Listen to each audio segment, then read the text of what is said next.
राजकुमारी चन्द्रकला केवल शारीरिक सौन्दर्यले मात्र होइन, उनको जिद्दी स्वभावले पनि सबैभन्दा फरक थिइन्। उनी न त कसैको कुरा मान्थिन्, न कसैको अगाडि झुक्थिन्। धनुषबाण चलाउन यति निपुण थिइन् कि शत्रुहरू उनको नाम सुन्न साथ काँप्थे। तर उनको यही अड्किलो स्वभावका कारण राजा चन्द्रवीरको लागि चिन्ताको विषय बनिसकेको थियो।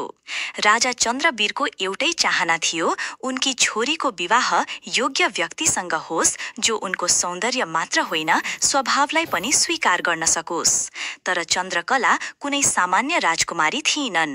उनले आफ्नो स्वयम्वरको लागि यति कठोर शर्त राखिन् कि ठूला ठूला वीरहरू पनि डराउन थाले।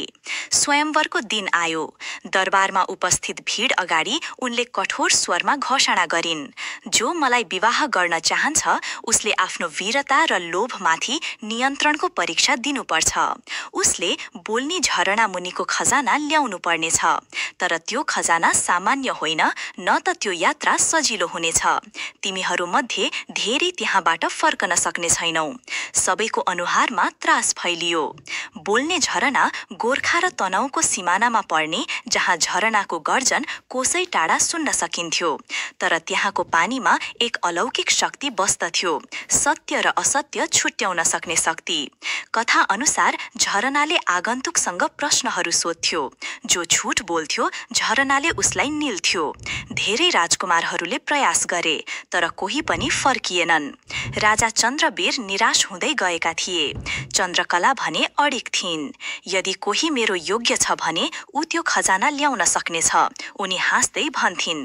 त्यही बेला गोर्खाको सम्राट वीर बहादुरको नाम चारैतिर फैलिएको थियो। एक दिन उनी सेतो घोडामा शिकार खेल्दै तनहुँ सिमानासम्म आइपुगे। त्यहाँ उनको भेट चन्द्रकलासँग भयो, जो आफ्ना सैनिकहरूसँग गस्तीमा थिइन्।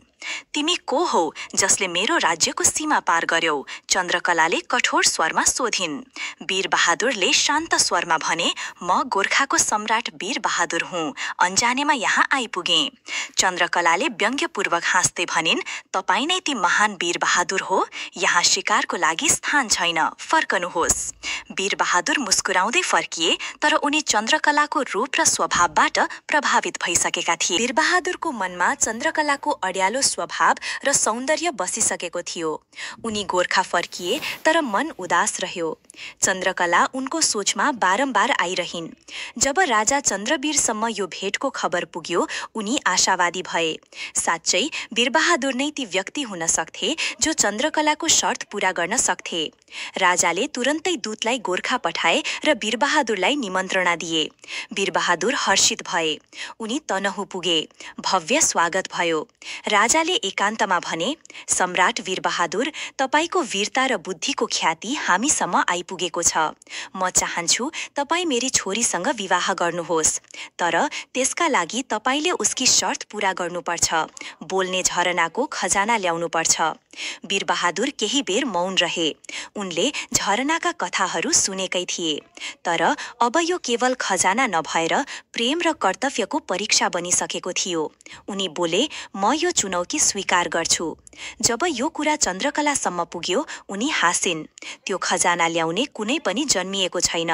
तपाईँ पनि अरू जस्तै व्यर्थमा ज्यान गुमाउनुहुनेछ।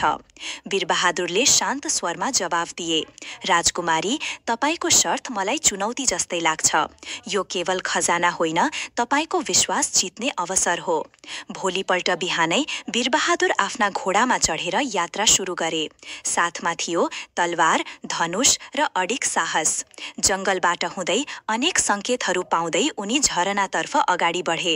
एउटा कालो हरिण बाटो काटेर दौडियो। एउटा वृद्ध साधुले रोक्न खोजे, राजन, त्यहाँ नजानुहोस्, सत्य सजिलो हुँदैन। वीरबहादुरले नम्रतापूर्वक भने, म सत्यसँग डराउँदिन। धेरै घण्टापछि उनी झरनाको छेउमा पुगे। त्यो झरनाको गर्जन, पानीको स्वच्छता जादुमयी थियो। अचानक गम्भीर आवाज आयो, राजा, के तिमी साँच्चै यो खजानाको योग्य छौ? पहिलो प्रश्न, तिमी यो खजाना प्रेमका लागि ल्याउँदैछौ कि राज्य समृद्धिका लागि? वीरबहादुर, म प्रेम र सम्मानका लागि आएको हुँ, धनको लागि होइन। दोस्रो प्रश्न, यदि खजाना नपायो भने पनि प्रेम गरिरहन्छौ? वीरबहादुर, मेरा भावना साँचो छन्, खजाना नपाए पनि प्रेम कायम हुनेछ। तेस्रो प्रश्न, यदि राज्य त्याग्नु पर्ने भयो भने के प्रेम रोज्नेछौ कि कर्तव्य? वीरबहादुर गम्भीर भए, म राजा हुँ, म आफ्नो प्रजालाई अनाथ बनाउन सक्दिन। यदि चन्द्रकला साँच्चै मसँग प्रेम गर्छिन् भने उनी मेरो कर्तव्यलाई बुझ्नेछिन्। झरनाले सन्तुष्टि व्यक्त गर्यो र सुनको एक सन्दुक झरनाबाट बाहिर आयो। वीरबहादुर त्यो खजाना लिएर तनहु फर्किए। राजा चन्द्रवीर र चन्द्रकला प्रतीक्षा गरिरहेका थिए। वीरबहादुरले खजाना राख्दै भने, यो म तपाईका लागि होइन, मेरो कर्तव्य र आत्मसम्मानका लागि ल्याएको हुँ। चन्द्रकला केही क्षण मौन रहिन्। उनका आँखामा अब व्यङ्ग्य थिएन, श्रद्धा थियो। मैले सोचेकी थिएँ यो असम्भव हो, तर तपाईले मलाई गलत प्रमाणित गर्नुभयो। म तपाईसँग विवाह गर्न तयार छु, किनभने साँचो प्रेम आत्मा र कर्तव्यमा बस्दछ। राजा चन्द्रवीर खुसी भए। चन्द्रकला र वीरबहादुरको विवाह धुमधामले सम्पन्न भयो। यो कथा कस्तो लाग्यो? राम्रो लागे यस लेखिदिनुहोला।